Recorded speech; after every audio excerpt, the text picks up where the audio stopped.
मनुष्य, पृथ्वी, ब्रह्मांड आदि के उज्जवल भविष्य को बनाने के लिए, मनुष्य, पृथ्वी, ब्रह्मांड आदि के विनाश को रोकने के लिए। आइए हमेशा की तरह अपनी असफलताओं का राज जानते हैं और अपनी सफलता का मूल मंत्र ढूंढते हैं। चलिए शुरू करते हैं। अखंड भारत को समझते हैं। ये नक्शा देखिए, ये है हमारा अखंड भारत। इतना बड़ा भारत था, लेकिन इसके टुकड़े होते गए क्योंकि हम आपस में लड़ते गए थे, इसीलिए टुकड़े हुए। सबसे पहले जो हुआ 1893 में डूरंड लाइन खींच दी गई। यहाँ पर इंडिया पाकिस्तान के बीच में अफगानिस्तान और पाकिस्तान तो उस समय भारत में ही था, यहाँ खींच दिया गया डूरंड लाइन। उस पार हो गया अफगानिस्तान, यानी अफगानिस्तान को अंग्रेजों ने साइड कर दिया क्योंकि वहाँ पहाड़ वगैरह ज़्यादा था, उतना उपयोगी नहीं था। तो ये हो गया डूरंड लाइन। ये वर्तमान में अलग करती है अफगानिस्तान और पाकिस्तान को, लेकिन जब ये खींचा गया था तो ये अफगानिस्तान और भारत की सीमा बनाती थी। एक डूरंड कप भी होता है, एक मैच जो फुटबॉल से संबंधित होता है, अक्सर क्वेश्चन पूछता है। तो ये अखंड भारत का पहला टुकड़ा। अखंड भारत का दूसरा टुकड़ा हो गया 1935 में। 1935 में यहाँ से म्यांमार जो उस समय उसका नाम था बर्मा था, ये अलग हो गया यहाँ से। और इस साइड से ये देखिए, ये पाकिस्तान अलग हो गया। अब पाकिस्तान का विभाजन इस आधार पर हुआ था कि जिधर मुस्लिमों की संख्या ज़्यादा है उसे पाकिस्तान बना दिया जाए। तो इधर भी मुस्लिम ज़्यादा थे, तो ये हो गया पश्चिमी पाकिस्तान और ये हो गया पूर्वी पाकिस्तान, जो आगे जाकर बांग्लादेश हो गया। इस पर एक अलग वीडियो बना दिए हैं, बांग्लादेश कैसे अलग हुआ था। अब बच गया हिंदुस्तान, इतना बढ़िया। अब ये हो गया आपका सीरियल रेड क्लिप रेखा, जो भारत पाकिस्तान को विभाजन करती है। और भारत बांग्लादेश के बीच जो है बॉर्डर, उसे हम लोग जीरो लाइन के नाम से जानते हैं। भारत को जब आज़ादी मिली तो भारत का निर्माण करना इतना आसान नहीं था, और वल्लभ भाई पटेल को कोई ऐसा ही लौह पुरुष नहीं कहता है। ये भारत का नक्शा देखिए, यहाँ जो आप रेड कलर वाला एरिया देख रहे हैं, केवल वहीं पर अंग्रेज शासन करते थे, जबकि पीले वाले एरिया में भारतीय राजाओं का शासन था, जो अंग्रेजों के चमचे बने हुए घूम रहे थे। तो अंग्रेजों के जो चमचे बने के घूम रहे थे, तो उन्हें हम लोग देसी रियासत कहते थे। तो जब देश आज़ाद हुआ तो भारत में कई देसी रियासत थे। तो अंग्रेजों ने कहा कि देखिए भाई साहब, ये जो मेरा ब्रिटिश वाला एरिया है हम तो आपको दे ही देंगे, लेकिन उन्होंने इस पीले वाले क्षेत्र से कहा कि आप या तो पाकिस्तान में मिल जाइए या तो भारत में मिल जाइए। आपका मन तो आप स्वतंत्र राज्य भी बना सकते हैं, एक देश भी बना सकते हैं। तो पाकिस्तान में कुल 13 देसी रियासतों ने विलय कर लिया। इसकी बात छोड़िए, यहाँ पर भारत की बात करते हैं। भारत में जो प्रिंसली स्टेट थे, जो देसी रियासत थे, उनकी संख्या 552 थी। इन 552 राज्यों को मिलाकर एक फेडरेशन बनाना संभव नहीं था, क्योंकि फेडरेशन बनाते तो फिर टूट जाते हैं। इसलिए सरदार पटेल की जिम्मेदारी दी गई कि इसको मिलाकर यूनियन बनाइए। इस काम में 3 लोगों की महत्वपूर्ण भूमिका है। सरदार पटेल, वीपी मेनन उस समय के आईएएस अधिकारी सचिव हुआ करते थे, और माउंटबेटन का भी योगदान है। ये तीनों क्वेश्चन पूछता है। एक बार एग्जाम में पूछा था कि राज्यों के एकीकरण में किसका योगदान था, सरदार पटेल और वीपी मेनन का नाम ही नहीं था, तो उस समय आप लगाएंगे माउंटबेटन को। इन तीनों लोगों की ने मिलकर 552 राज्यों को आपस में मिला दिया। लेकिन 3 राज्य ससुरे बड़ी मनबड़ था सब। अब वो 3 राज्य कौन कौन से, तो भाई एक हैदराबाद। यहाँ देखिए, ये जो देख रहे हैं ना, ये पहले एक स्टेट हुआ करता था हैदराबाद। आज भले एक शहर है, एक स्टेट हुआ करता था। हैदराबाद के राजा का अलग ही डिमांड था, उनको अलग राज्य चाहिए था। अरे भाई साहब, भाई ये अलग देश कहाँ बनाएंगे बिचुआ में से, यहाँ से अलग देश के लिए। लेकिन यहाँ पर अराजकता फैल गई, मारपीट बहुत होने लगा। तो सरदार पटेल ने चारों ओर से पुलिस भेज दिया। चारों ओर से वो आर्मी थी, पुलिस की वर्दी में गई थी, जिसका नाम दिया गया ऑपरेशन पोलो। ऑपरेशन पोलो के तहत हैदराबाद को भारत में मिला दिया गया। इनके स्वतंत्र देश का सपना हमेशा के लिए टूट गया यहाँ पर। तो ये ऑपरेशन पोलो सफल हुआ। दूसरा ये वाला राज्य था जूनागढ़। जूनागढ़ क्या था कि जूनागढ़ की जनसंख्या जो थी, अधिकतर जनसंख्या हिंदू थी, लेकिन वहाँ के राजा जो थे वो मुस्लिम थे। तो जूनागढ़ ने कहा कि नहीं भाई, हम पाकिस्तान में जाना चाहते हैं। अरे भाई साहब, तू यहाँ से पाकिस्तान में कैसे जाएगा। तो सरदार पटेल ने जूनागढ़ में रेफरेंडम करा दिया, जनमत संग्रह। वहाँ के लोगों से पूछा आप कहाँ रहना चाहते हैं। ज़्यादातर लोगों ने कहा हिंदुस्तान में रहना चाहते हैं। बस जैसे हिंदुस्तान में रहना चाहते हैं, ये वाला भी मैटर सॉल्व हो गया। लेकिन अलग मैटर हो गया जम्मू कश्मीर के साथ। जम्मू कश्मीर की सिचुएशन थोड़ी अलग थी। यहाँ जनता ज़्यादातर मुस्लिम थी, लेकिन राजा हिंदू थे, राजा हरि सिंह। और राजा हरि सिंह ने अलग टाइप का डिसीजन ले लिया। उन्होंने कहा कि ना हम भारत में मिलेंगे और ना ही हम पाकिस्तान में मिलेंगे, हम एक अलग देश बनाएंगे। तो अंग्रेजों ने तो खुली छूट दी थी कि भाई जिन्हें अपना देश बनाना है बना लें। तो भारत ने कुछ नहीं किया, और लेकिन पाकिस्तान ने ना वहाँ से दगाबाजी किया। पाकिस्तान आतंकवादियों को घुसा दिया इस एरिया में, धड़ाधड़ यहाँ आतंकवादियों का पूरा घुस गया सब। इतना एरिया में आतंकवादी पूरा घुस गए थे सब। अब राजा हरि सिंह को लग गया कि अगर हम अपना देश बनाने के लिए चलेंगे ना तो मेरा परिवार भी नहीं बचेगा। तो भागे भागे आए नेहरू जी के पास, है नेहरू जी बचा लीजिए, हमको पाकिस्तान मार रहा है। तो नेहरू जी कहा हाँ एकदम बचा लेंगे हम। सरदार पटेल जी देखिए तो बचाइए इनको। तो सरदार पटेल कहे छोड़ दीजिए ओकरा, बड़का होशियार बनते थे, अलगे देश बनाएंगे, जो देश बनाओ, हमरा कौन चीज घटल है कि हम तोरा बचाने आएंगे, काहे लिए बचाएंगे। तो हरि सिंह ने कहा कि महाराज पटेल जी बचा लीजिए। तो सरदार पटेल ने कहा कि एक शर्त पे बचीबो, पहले तुम साइन करो किस पर, एनेक्सेशन पर। तो उसने साइन किया इंस्ट्रूमेंटल ऑफ एक्सेशन, मतलब विलय पत्र पर साइन किया 26 अक्टूबर 1947 को कि हम अब भारत में मिल रहे हैं। तो सरदार पटेल ने कहा इन होशियारी हुआ, अब हम सेना भेजते हैं। तब यहाँ से भारत में सेना भेजा गया और भारत की सेना उनको खदेड़ दिया यहाँ पर। और भारतीय सेना उस समय बहुत ही बहादुरी से लड़ी थी, और वो क्योंकि अंग्रेज हमें अंधेरी गली के मुहाने पे छोड़ के चले गए थे और स्टार्टिंग में युद्ध झेलना पड़ गया था। और इस वक्त में नौशेरा में पाकिस्तानी फौज बहुत बहादुरी से लड़ रही थी, वो सब बहुत खतरनाक लड़ रहे थे। तो भारत के ब्रिगेडियर थे उस समय ब्रिगेडियर उस्मानी ने कहा कि जब तक हम पाकिस्तानियों को खदेड़ नहीं देते तब तक हम जमीन पे सोएंगे, इसलिए उन्हें नौशेरा का शेर कहा जाता था।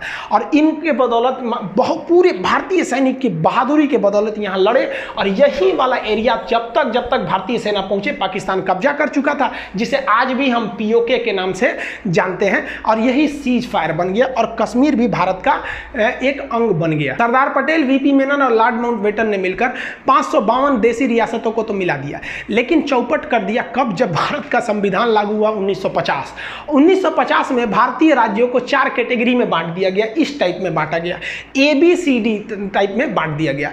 A में किसे रखा गया, वह एरिया जहां पर अंग्रेजों का शासन था। B में रखा गया वह एरिया जहां देसी रियासतों का शासन था। C में रखा गया वह एरिया जहां वह बड़े शहर जहां अंग्रेज न केवल उस शहर पर कब्जा कर रहे थे, जैसे अजमेर के अगल बगल में नहीं किए थे, मेन सिटी अजमेर, भोपाल, इस सब टाइप में, तो उसे कमिश्नरी स्टेट कहा गया, उसे C टाइप में रखा गया था। और D में तो यूनियन टेरिटरी, जिसमें केवल आपका अंडमान निकोबार था। तो इस तरह से भारत थे साहब। अजी बताइए नहीं, इस तरह से भारत का नक्शा था। देखिए ना, ये अजमेर अलग है, भोपाल अलग है, इस टाइप का। मैसूर में अलग था, कमिश्नर का शासन चल रहा था, अलग अलग टाइप का था भाई, प्रिंसरी स्टेट वगैरह थे। तो अब क्या किया जाए प्रिंसरी स्टेट में, अब इसका शासन करने में बड़ा दिक्कत होता था। तो इसको बेहतरीन ढंग से बनाने के लिए कई कमिटीज का गठन किया गया, जिसमें सबसे पहली कमेटी थी इलाहाबाद हाई कोर्ट के जज SK धर कमीशन, जिसे SK धर आयोग कहते हैं, 1948 में बैठी थी। इनसे कहा गया क्यों ना हम भाषा के आधार पर राज्य बना दे, कि जहां पंजाबी भाषा बोली जा रही है पंजाब, जहाँ कन्नड़ बोली जा रही है कर्नाटक, इस तरह से जहाँ गुजराती है तो उसे गुजरात। तो SK धर ने कहा कि ये सरासर गलत होगा। तो उसके बाद एक और कमेटी उसी साल गठित की गई, JVP, जवाहरलाल नेहरू, वल्लभ भाई पटेल और पट्टाभी सिद्धारमैया। ये तीनों लोग की समिति ने भी कहा कि भाई भाषाई आधार पर राज्यों का गठन नहीं होना चाहिए, उन्होंने भी इसका विरोध किया। लेकिन इसी कड़ी में एक बहुत बड़ा मोड़ आ गया। मोड़ आया 1952 में। 1952 में ये वाला एरिया मद्रास था। देखिए कितना बड़ा था ये एरिया मद्रास। तो मद्रास से काट कर यहाँ आंध्र प्रदेश बनाने की बात चल रही थी कि ये एरिया आंध्र प्रदेश बना दीजिए, हम मद्रास में नहीं रहेंगे। तो सरकार इनकी बातों को नहीं मान रही थी, क्योंकि सरकार कोई भी काम करती है कमेटियों की सिफारिश पर। 2 कमेटी कही थी कि भाई हम भाषा के आधार पर नहीं करेंगे। लेकिन पेट्टू श्री रामुलु नाम का एक व्यक्ति था जिसने कहा कि हम मद्रास में नहीं रहेंगे, क्योंकि मद्रास के निचले भाषा में तमिल भाषा बोली जा रही है और हम तेलुगु बोलने वाले हैं, हमें आंध्र प्रदेश चाहिए। नेहरू ने कहा नहीं देंगे। तो ये भूख हड़ताल पर बैठ गया। अई जवान 56 दिन तक भूख हड़ताल पे बैठ गया। 56 दिन पर भूख हड़ताल पे बैठने के बाद दिसंबर 1952 में इनकी मृत्यु हो गई। जब इनकी मृत्यु हुई तब भयानक बगावत शुरू हो गया दक्षिण भारत में। और लोगों ने कहा कि ससुरा इन नेहरू जो है ये तो दलहौजी से भी खतरनाक है, भूखले छोड़ दिया, यहाँ पर मर गए ये लोग। अब नेहरू का कह रहे फंस गए नेहरू। तो नेहरू जी को आनंद फानन में जनता की बात मानने के लिए मजबूर होकर 1 अक्टूबर 1953 यानी अगले साल, नेहरू जी ने बहुत सोचा था कि इसको लेपापोती करके दबा दे, लेकिन दब नहीं पाया और आंदोलन बढ़ने लगा और लोग भूख हड़ताल पे बैठे। नेहरू कहा कि भाई साहब सब मरिए जाएगा तो हमारी कुर्सी चल जाएगी। तो 1 अक्टूबर 1953 को मजबूर होकर सरकार ने भाषा के आधार पर मद्रास को तोड़ दिया और कहा कि जो नीचे बोले जाएंगे तमिल वाले उनका हो जाएगा तमिलनाडु, जो मद्रास के ऊपर में तेलुगु बोलते हैं उनके लिए हो जाएगा आंध्र प्रदेश। उस समय आंध्र प्रदेश की राजधानी कुल्लूर बनाई गई थी। तो क्वेश्चन 2 पूछता है यहाँ पर, भाषाई आधार पर गठित होने वाला पहला आयोग कौन था? तो SK धर आयोग 1948। हालांकि ये दोनों आयोग ने 1949 में रिपोर्ट दिया था। और भाषाई आधार पर गठित होने वाला पहला राज्य कौन सा था? तो पहला राज्य हो जाएगा आंध्र प्रदेश। जैसे ये राज्य बना, देहात में कहा जाता है छुए के छुअनी लग गई, मतलब किसी चीज़ को टच कर दे तो आदमी परख जाता है। बाकी राज्यों ने देखा कि अरे भाई साहब, हम भी राज्य भाषा के आधार पर राज्य बनेंगे। तो गुजरात वाला कह रहा है कि भाई साहब ये बम्बई यहाँ से यहाँ तक है, ये हमारा अलग रहेगा, गुजरातियों के लिए गुजरात, मराठियों के लिए महाराष्ट्र। ले भाई साहब बवाल चालू, सबके लिए, सबको अलग अलग भाषा के लिए। सरकार पगला गई कि एगो को मनाने के चक्कर में गए ना, पूरे भारत में बवाल हो गया। इसलिए सरकार ने सोचा कि हम सुप्रीम कोर्ट से सलाह लेते हैं। तो सुप्रीम कोर्ट के जज थे खान बहादुर सर सईद फजल अली, जिन्हें हम लोग शॉर्टकट में फजल अली कहते हैं। तो सुप्रीम कोर्ट के जज फजल अली के नेतृत्व में एक आयोग का गठन किया गया और उन्हें कहा गया कि आप डिसीजन लीजिए कि देश का भविष्य किसमें ठीक है, भाषा के आधार पर किया जाए या क्षेत्र के आधार पर किया जाए। तो फजल अली आयोग में 3 सदस्य थे, एक फजल अली थे, 2 अन्य लोग थे। इसका गठन 1953 में हुआ था, लेकिन ये 2 साल बाद रिपोर्ट दिया था, 3 साल बाद 1956 में। याद रखिएगा, गठन 53-56 पूछता है, ज़्यादातर रिपोर्ट पूछता है 1956 में। इसने कहा फजल अली आयोग ने कि भाषा के आधार पर राज्यों का गठन कर देना उचित है। गुजरात बोलने वाले गुजरातियों के लिए गुजरात दे दिए, मराठियों के लिए महाराष्ट्र दे दिए। लेकिन ऐसा कानून नहीं होना चाहिए कि जिन्हें गुजराती नहीं आती है वो गुजरात में नहीं रह सकते हैं, जिन्हें मराठी नहीं आती है वो मराठ में नहीं रह सकते। वो सबके लिए रहेगा, यानी कि एक राज्य एक भाषा वाला कानून नहीं होना चाहिए। जो आज महाराष्ट्र के कई लोग ऐसे न्यूज में आ जाता है कि भाई महाराष्ट्र में रहना है तो मराठी बोलना है। हालांकि हम ग्राउंड लेवल पे नहीं जानते, जो ऐसे न्यूज आते हैं उसे हम लोग आपको बता रहे हैं। ऐसा नहीं होना चाहिए, पूरे देश में ऐसा होता भी नहीं। आप दिल्ली जाइए तो हर जगह के लोग रहेंगे। तो फजल अली आयोग ने स्टेट रीऑर्गेनाइजेशन सेटलमेंट कर दिया, राज्य पुनर्गठन कर दिया, और इन्होंने कहा कि इसी आधार पर आप राज्यों को बांटिए भाषा के आधार पर। और इस आधार पर इन्होंने जो बांटा, तो इसकी बात को कोई क्यों मानेगा? फजल अली के बात को हम क्यों मान लें? हमें आज़ादी मिली है, हमने अपने सांसद चुने हैं, संसद में पारित कराइएगा तब ना मानेंगे। तो इसको लागू कराने के लिए संविधान में संशोधन की जरूरत पड़ी। तो 7वां संशोधन 1956 में किया गया और इसी संशोधन के द्वारा फजल अली आयोग की सिफारिशों को मान लिया गया। क्वेश्चन कहेगा फजल अली आयोग की सिफारिशों को मानने के लिए या राज्य पुनर्गठन करने के लिए कौन सा संशोधन किया गया? तो 7वां संशोधन। और इसके आधार पर भाषाई आधार पर राज्यों का गठन किया गया।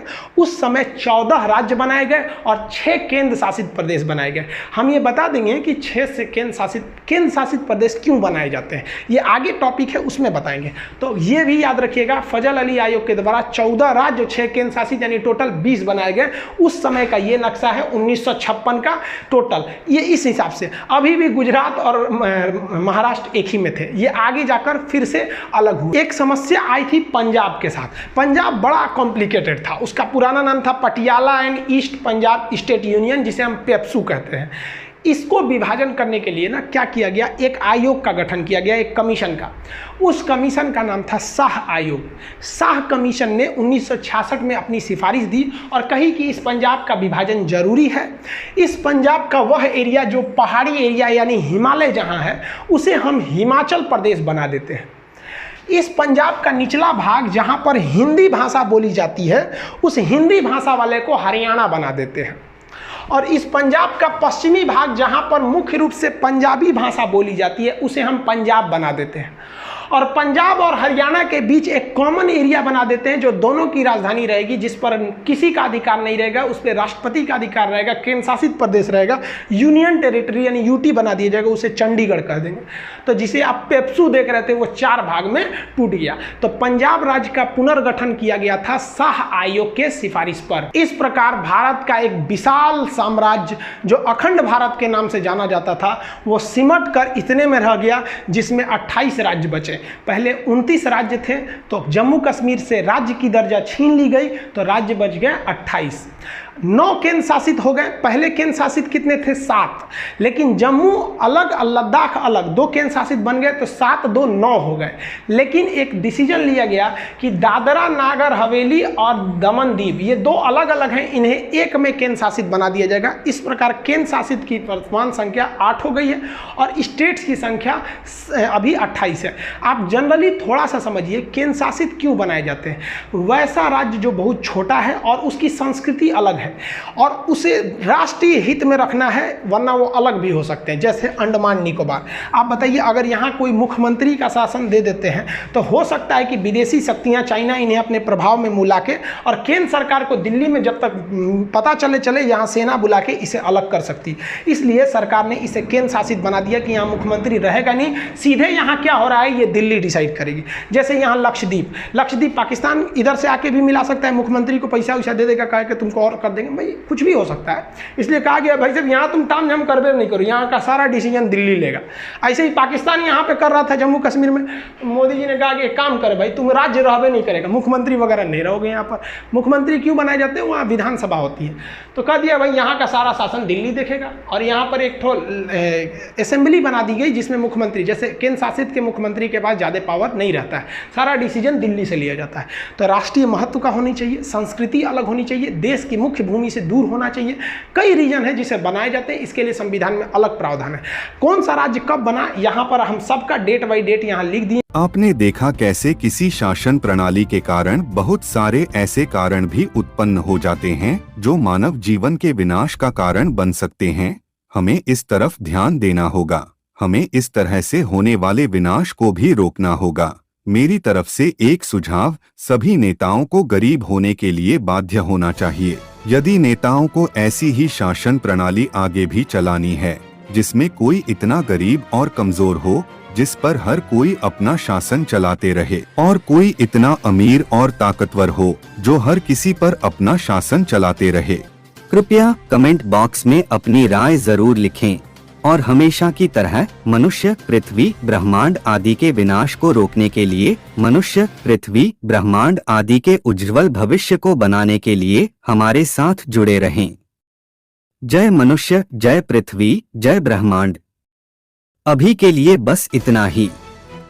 मिलते हैं जल्दी से नेक्स्ट वीडियो के साथ।